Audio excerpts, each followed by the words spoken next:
Despite being ordered by the Progressive Liberal Party's National General Council to apologize for his recent chiding of the party's leader, Prime Minister Perry Christie, Dr. Andrea Rollins last night stood defiant and instead reiterated his previous position. I have no problem submitting to leadership, but as I said to the press today, no politician should ever be made a god. No politician. And if you believe that the role of those beneath you, your subordinates, is to worship you, you'll never get that from the member for Fort Charlotte. Never. Because I am just as much a man as any other man in here. And we are all human beings. We are all fallible. And if you think that I should treat you as though you are entitled to a level of treatment accorded only to dictators, I can't subscribe to that, and I never will. In fact, he had more barbs for the Prime Minister, this time about a dune blocking access and visibility to a stretch of beach along West Bay Street. He says despite promising to correct this matter, Mr. Christie has done nothing.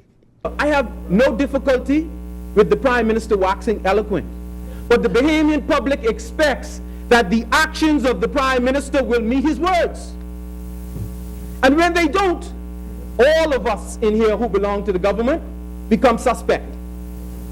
Because they will say we talk a good talk, but the action is not supportive of those words. The Prime Minister, who's otherwise kept his cool amid the ongoing attacks from Dr. Rollins, last night broke his silence. Mr. Speaker, I appreciate the members' passion, but I also assume he's a member of the House of Assembly and would have heard me speak in response to the leader of the opposition with respect to the dune, and to support him with respect to its impact, negative as it is, and to indicate unreservedly my position on it.